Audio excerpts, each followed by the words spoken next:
Okay, imagine this for a second.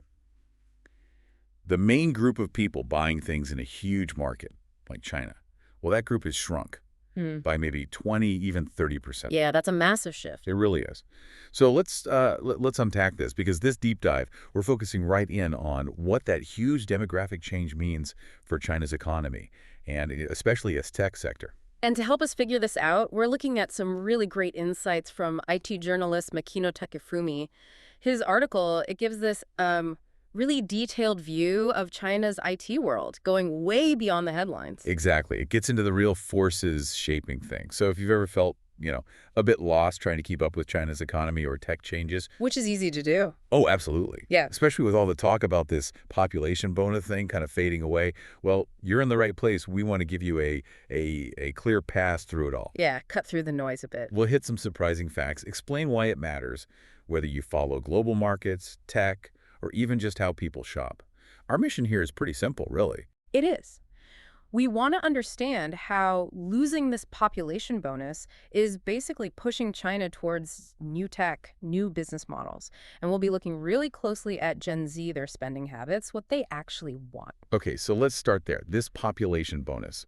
What exactly was that? What does it look like when China's economy was really taking off? Well, the source explains it pretty clearly. It's basically when you have a really big chunk of your population right in their peak working years, and crucially, their peak spending years, too. Right.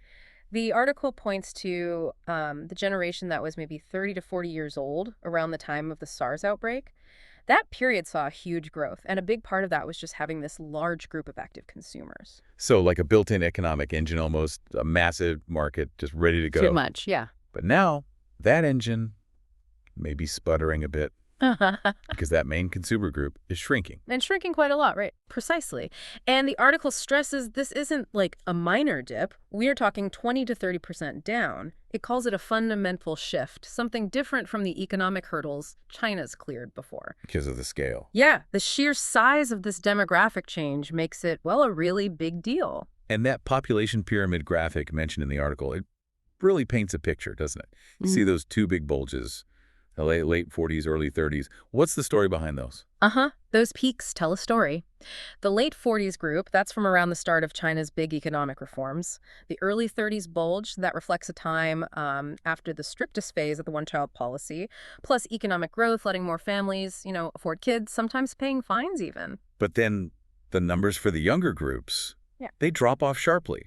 The article gives some pretty stark figures. It really does. Compared to that biggest group, the late 40s one, people in their early 20s, down about 25%. Yeah. Teenagers, down over 30%. Yeah. Yeah, that's a major contraction. Fewer potential customers for, well, almost everything. And you can definitely see the long-term impact of the one-child policy there, feeding into this smaller, younger generation entering the market now. And we're seeing the effects already, aren't we? In big industries. The article mentions cars, for instance. Yes, the car market is a perfect example. It peaked in 2017, nearly 29 million cars sold. Huge numbers. But then sales dropped in 2018, dropped again in 2019, fell over 10% in just 2 years. That's a serious slowdown for a market that was growing so fast. How much of that is down to these demographics, this shrinking bonus? Well, think about who buys new cars typically. In China, it's often people in their late 20s, early 30s. Right, in that shrinking group we just talked about. Exactly. So the smaller generation entering that prime car buying age is definitely a big factor. Of course, there are other things going on, but the demographic piece is undeniably significant. And it's not just the expensive stuff like cars. Fast fashion, which really relies on young buyers, that's seen some major changes too. Oh, absolutely. The article talks about some big international names pulling out. Forever 21, Topshop, New Look gone from the market. That's quite dramatic. It is. And even Zara, which is huge there, they've had to rethink things, slow down store openings, close some in smaller cities. Why was fast fashion hit so hard? What made them so vulnerable? It's their core audience, really. Late teens, early 20s. That's exactly the group that's shrunk the most, as we discussed. Fewer young people just means a smaller market for those quick, trendy clothes. But interestingly, Uniqlo seems to be doing okay, better than the others. The article mentions that. Why have they managed? That's a key point. The article suggests Uniqlo's appeal is much broader. They're positioned less as pure fast fashion and more as everyday casual wear, Right, basics. basics, versatile stuff. So they attract a wider age range, middle-aged people, older consumers too. That broader base has helped them ride out the shrinking youth market better. Okay, so this younger generation, Gen Z, even though they're smaller in number, they're clearly becoming super important. We need to understand them. The 95E, the 004 as they call them in China. Yep, those terms just refer to birth years. 95 means born after 1995, 1000 era 0, born in the 2000s. It lines up pretty well with what we call Gen Z globally. And they overlap with the second generation under the one-child policy. A lot of them, yes. Which often means smaller families, maybe only children. And their whole experience with technology is just different, baked in from the start. Totally different. Think about it. Gen X had maybe analog phones, offline computers. Gen Y got internet PCs, early digital phones. They were digital natives. Uh-huh. But Gen Z, they're mobile natives. Smartphones, tablets, constant internet. It's just normal. It's always been there for them. And growing up with that tech coincided with a different economic reality, too, compared to their parents or grandparents. That's absolutely crucial. Gen X might remember real poverty. Gen Y's parents probably did. But Gen Z, for the most part, their families haven't known that kind of hardship.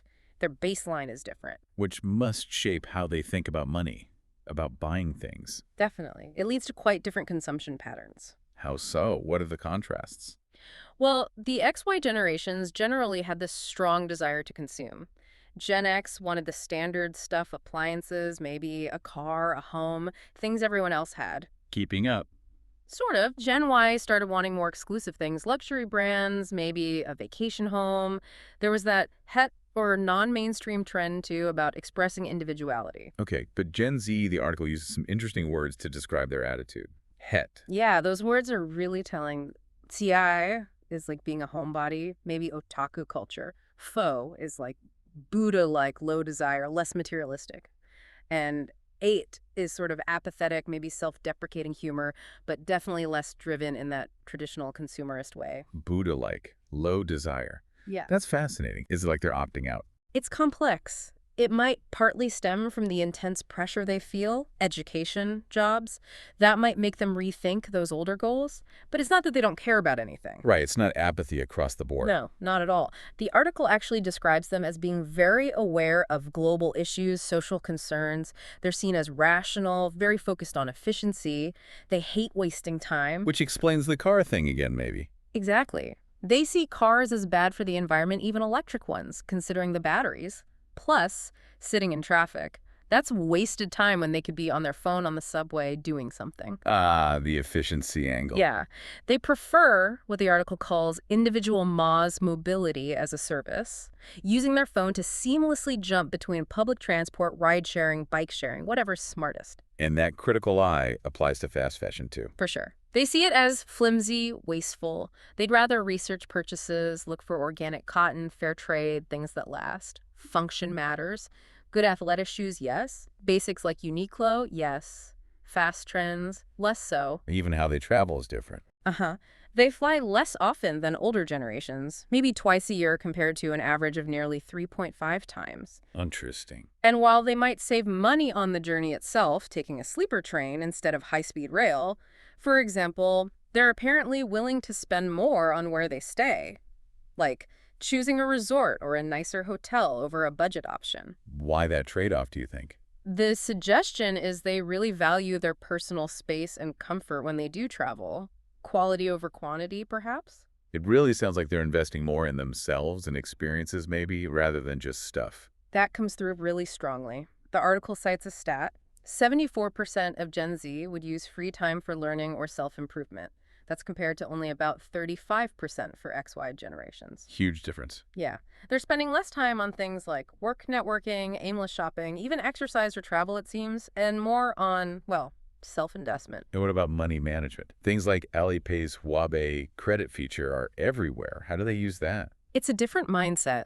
They often see using Huabei less as taking on debt and more as Buying time. Buying time. Yeah, the idea is my income will go up in the future, so paying a small fee now to get something I need or want or an experience is actually an investment. It smooths things out. The article even compares them to a certain type of financially savvy young person in Japan. Wow, okay. And when they choose brands, what are they looking for? It's not just quality like Gen X or status like Gen Y. No, it's evolved again. For Gen Z, things like corporate ethics are huge. Social responsibility. Is the company innovative? Do they seem to genuinely care about customers, the planet? So brand values really matter. Massively. And they're not getting their info from TV ads. They trust influencers, Wang Hong, on social media, people they feel a connection with. That VR example is incredible, selling 300 million yuan worth of stuff on one live stream. It just shows the power of that trust, doesn't it? Those top influencers are super careful about who they partner with because their reputation is everything. Okay, so we have this picture of Gen Z, values-driven, tech-native, efficiency-focused, investing in themselves. How are businesses actually changing to connect with them? Well, the article points to a few key things. First, new retail. That means super fast home delivery is basically essential now. Convenience is king. Non-negotiable. Pretty much. Second, using social media like WeChat not just as a shop window, but to talk about their values, their social missions, like Ant Financial tracking carbon footprints in Alipay and planting trees, that kind of thing resonates. Right, showing, not just telling. Exactly. And third, short video is massive. TikTok or Douyin. Forget traditional TV ads. It's all about short, catchy videos showing a lifestyle, maybe with subtle product placement. Like an idol wearing a certain accessory, but it feels casual. Precisely. It looks effortless, but you can bet it's actually very carefully planned. Every detail is designed to feel authentic to that Gen Z audience. And the article mentions this 5-year window. Yeah. Why is the next 5 years so critical? Because in 5 years, the oldest Gen Zers will be hitting their mid-20s. That's often when people start families, make bigger purchases, or consciously decide not to start families, which also has economic impacts. Either way, their spending power becomes central. So businesses need to adapt, like now. There's definitely a sense of urgency. It's driving huge investment in new retail tech, delivery logistics, big data, AI for personalization, all aimed at capturing this generation. And that pressure isn't just on the companies selling directly to consumers, right? It goes deeper. Absolutely. Think about B2B companies. Their clients are often those B2C businesses. So if the B2C companies are scrambling to adapt to Gen Z, their suppliers and partners have to adapt too. The whole ecosystem shifts. So bottom line, understanding Generation Z is pretty much the key to figuring out where Chinese tech and business models are heading. That's the core message, yeah. If you want to understand the strategy, the direction of travel for Chinese companies, you really need to keep the mindset, the values, the habits of Gen Z front and center. Okay, so wrapping up, China's population bonus is fading, and this unique Generation Z is rising. Together, that's fundamentally changing the economic game there, pushing innovation in tech and business models really fast. And for you listening, understanding this shift, it gives you a really powerful way to look at global economic trends, how consumers are changing everywhere. Even if China isn't your main focus, these patterns, these generational shifts, they often echo elsewhere. Yeah, it really makes you think, doesn't it? We've talked about these big value shifts in China. How might similar changes be happening maybe more quietly in other economies? What could we learn from how China's adapting? Or that whole idea of buying time instead of just piling up capital. That's a really deep shift in perspective. How could that change long-term economic planning, or even just how individuals think about their financial future, globally? Lots to chew on there.